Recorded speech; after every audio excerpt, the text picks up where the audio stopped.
Hello, everyone. Hi, André. Welcome to Cyber Revolution. It's good to have you here. I'd like to begin the conversation by maybe asking a little bit about your work at Unit 42. What do you do? And maybe you can also tell us what are some of the threats that you see emerging for the next year in 2025, considering the role of state actors in this geopolitical climate that we see.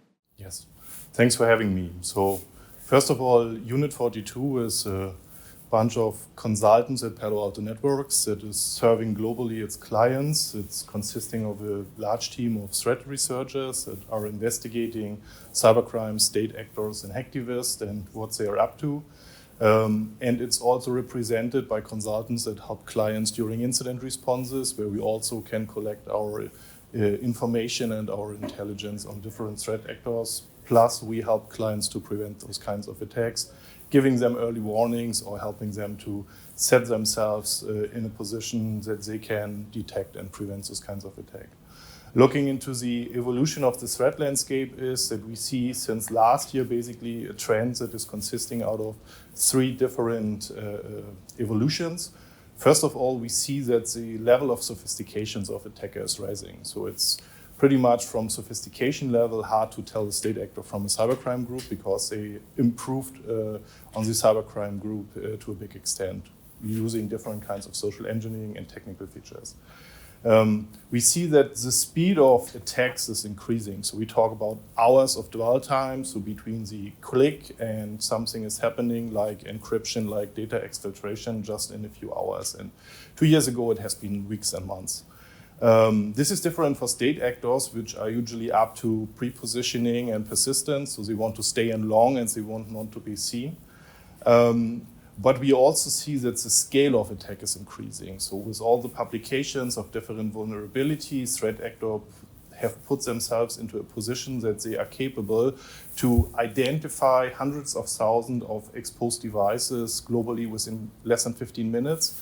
And they are also in the capacity to exploit them to a large extent. So this is trends that we see increasing. We see that the exploitation of vulnerabilities that are internet facing is rising, and it's more prominent than phishing, which is still an important factor of entrance, but we see that the exploitation of those vulnerabilities has become more than a trend.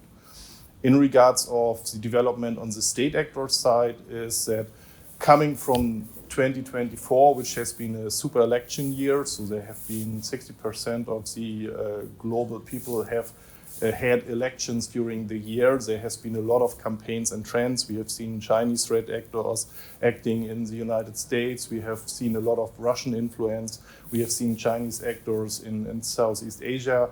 So there is a lot of activity ongoing, also influential campaigns in the conflict in Gaza and around Israel. So there is a lot of noise and a lot of activities of these actors. Based on your experience and all of these threats that you talked about, what are some, let's say, advanced defense strategies that you would recommend for federal agencies, critical infrastructure, and private organizations to follow? Yes. So thank you for the question. There's a lot of technical improvements that we have seen in regards of detection, in regards of leveraging machine learning, in regards of automation, because just based on those trends of the speed that actors are bringing to that game, you need to put more work into automation, into machine learning, so quote unquote AI technology that is leveraging and helping and resolving much faster than human beings can. It's also important that information sharing and partnering is prominent. There is a lot of activities already ongoing in the last years that the industry and the different agencies are working together. This needs to be put on a broader base. This needs to be also done more, because if you see something happening there and basically having a faster and broader exchange in the community is helping everybody to react to new trends. And investing in the organizational side, because yes, technology helps to become faster, but in the end, tools need to be operated by people that are sophisticated, that are trained, that know how these things are working to prevent them, to identify and detect them. And as we see the European Union, let's say, pushing for greater technological sovereignty, and then we see a potential U.S. isolationist power. In this increasingly fragmented international system, how can the EU leverage this situation to increase our cyber resilience? Yeah, so there have been some legal trends, just mentioning the NIS2, the DORA, the CRA, which are, let's say, with a good intention. We need to see that these are actually ending in the right implementation of processes and technology and not just become some compliance operations that is taking care of a lot of documents and audits. So it needs to become practiced and best practice cybersecurity in this regard.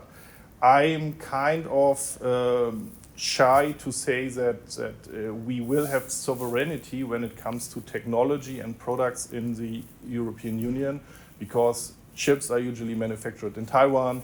Most of the software developments is done in Israel, is done in the United States.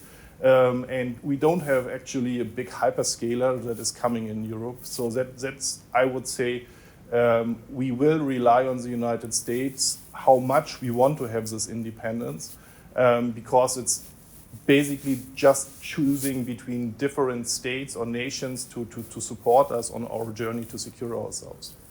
But moving forward, do you think that this has been a sort of wake-up call for the EU to start launching different initiatives to, let's say, not achieve this sovereignty, but maybe gain some independence and more resilience on its own? Yeah, so I'm a long time in this industry and have been at a lot of conversations and discussion and this topic of sovereignty and waking up. And we had Snowden, we had different attacks from Russia, we have seen different influence operations by the Chinese. It becomes a constant conversation for more than 10 years now. I have not really seen something that goes beyond some legislative acts, so real big investments, funding, alliances and cooperation that France and Germany are sitting together and working something out that can work in the European Union. I have not seen a big reach to the Eastern European countries being involved. We have a lot of sophisticated workforce when it comes to software development. There's a lot of possibility on the production side as well. So I have not seen this leverage. So it has been for the best part of 10 years on the conversational level. And it's giving me a hard time to consider that this is going to change in the next 2-3 years. Absolutely. And well, you represent, the company you represent is Palo Alto. It's an American company that has a strong presence in Europe. Could you maybe tell us a little bit about what they're doing in terms of solutions or any technology in particular that comes to your mind that could be relevant for this conversation? Yes, of course. So Palo Alto Networks is driving the concept of platformization. So coming from best of breeds is basically going toward the platformization where you have the platform of best of breeds. So, and we provide basically, coming from our history as being the first company that invented and brought to markets the next generation firewall, have increased our portfolio to cover cloud security in different ways, offering SASE services, so secure access for different locations on a global scale. We provide also a platform for security operations. So we have, according to MITRE-Test, the best XDR product for endpoint security. We have developed XIM, which is basically an automated and sophisticated platform for security operations. So if you will, it's kind of a next-gen SIEM where we have a lot of experience put into, and also all the machine learning technology that we include since 10 years into a product that is leveraging and helping security operations, rather from pure log congestion and alert evaluation, bringing it to next level, which basically, as explained, the timing, the sophistication requires to put into.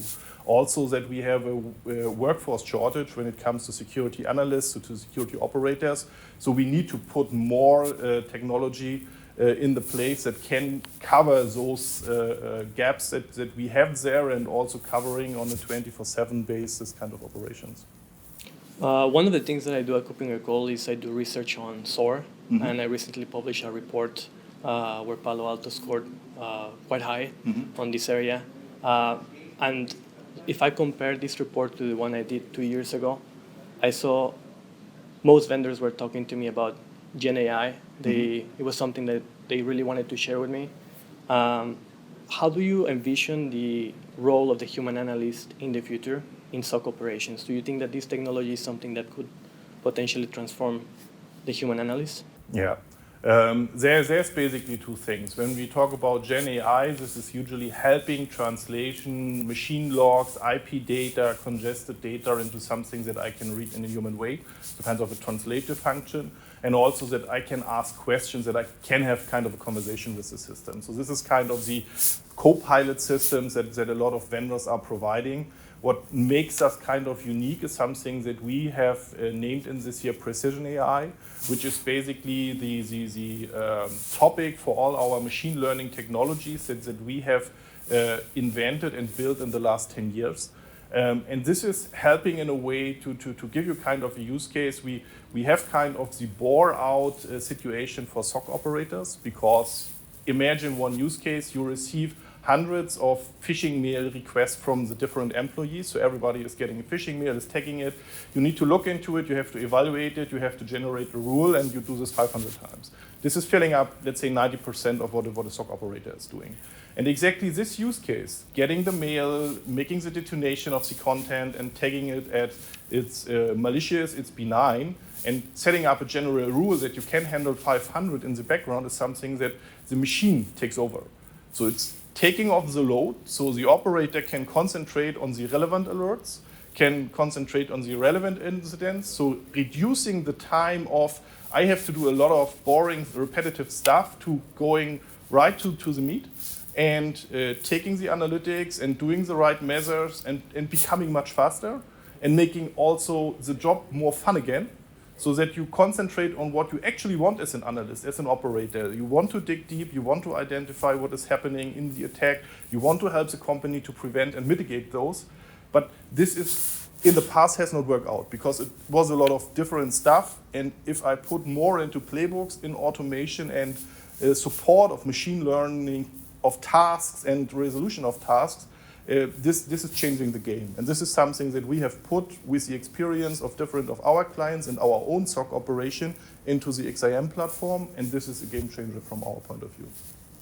From what I can get from this conversation is that we see that cyber threats are moving fast. We see let's say a delicate geopolitical climate, but we also have new technological developments that are attempting to address some of these challenges, and companies like Palo Alto are doing this. Maybe my last question would be, moving forward in 2025, is there anything you'd like to share to the audience, anything to keep in mind for next year?